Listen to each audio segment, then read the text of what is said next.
Your gaming keyboard sucks. And before you get angry, let me explain. Gaming keyboards have been around for quite some time, and before custom keyboards were this available, that was what everyone used. However, with custom keyboards becoming cheaper and new gaming innovations starting to appear, your keyboard might not be as good anymore. But don't worry just yet, because I'll show you some alternatives rather than buying, let's just say, a Razer keyboard in 2024. As always, this video begins with a keyboard. This one is the Acco Mod 007, a gaming keyboard that has both some cutting-edge technology and doesn't even look like a gaming keyboard. This keyboard was built to compete with another cutting-edge keyboard, the Wooting. Both these keyboards have a lot in common. However, the main difference is that this one has some custom keyboard elements to it. The major similarity of these two keyboards is in the switches and PCBs they're using, which have a thing called Hall effect, but more on that later. Speaking of the keyboard, it comes in a pretty nice box, mainly because the keyboard is themed after Santorini, a Greek island. Inside the box, we got a few accessories such as a dust cover, the keyboard itself, a manual, a 2.4 GHz dongle, a keycap puller and a switch puller, and hey, we also get a pretty nice cable.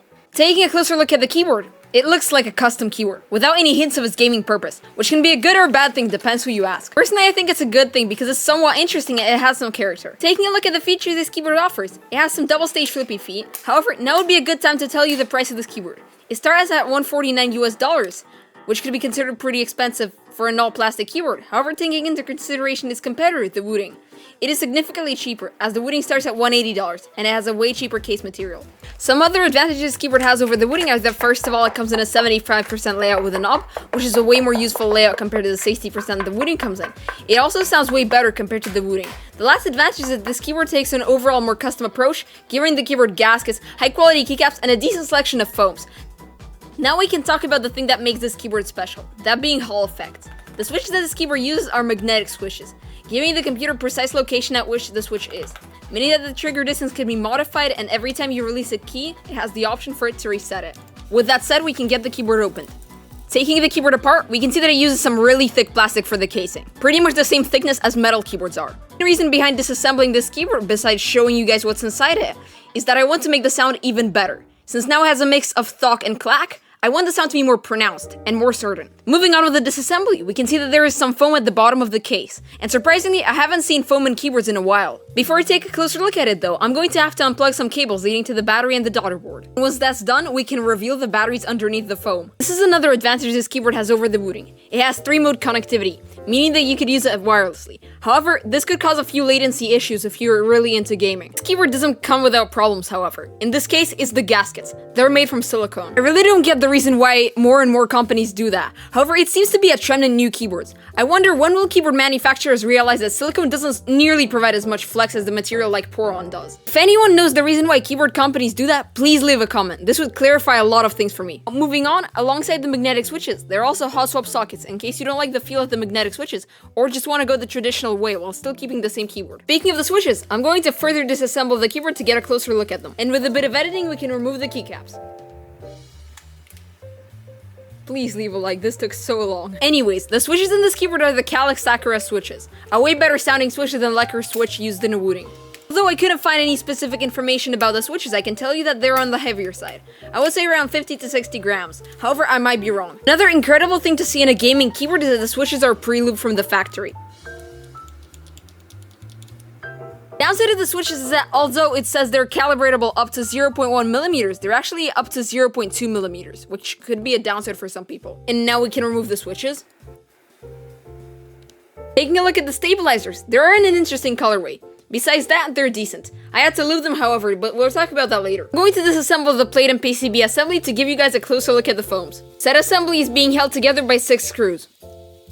This assembly includes a metal plate, Poron plate foam, PE foam, and the PCB itself. To improve the sound of the stabilizers, I'm going to use a pretty famous mod called the Band-Aid mod.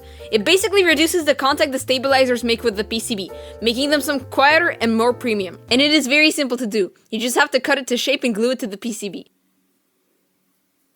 Putting the keyboard back together, I'm going to remove the PE foam since it makes the keyboard sound muffled and does not show its true character. However, I'm going to leave the plate foam since the keyboard still needs foam to sound good.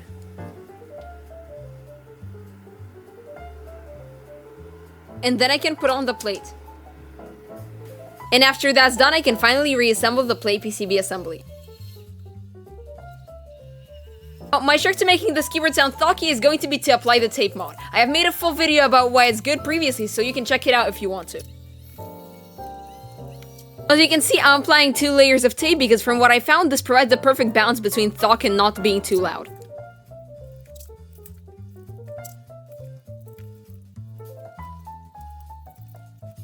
And with some editing, we can install the keycaps and the switches.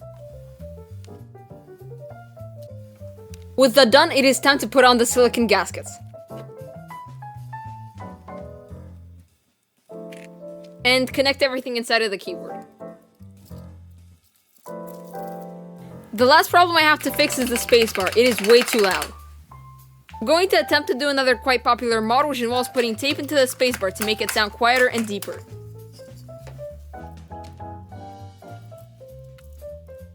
Once that was done, there was one last thing I wanted to do before the sound tests. I was going to lube the stabilizers with Super Lube, a mod that I do quite often because of how fast it is. And now it's time for the sound test.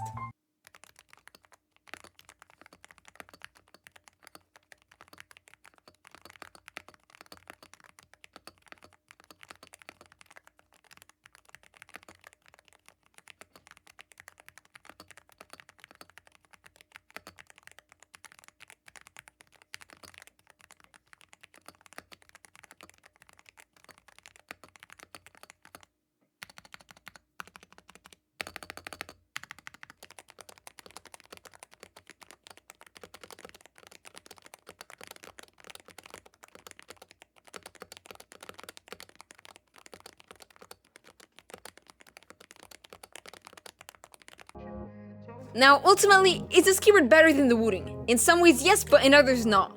I love how the Akko integrated aspects of custom keyboards into a gaming-centered keyboard.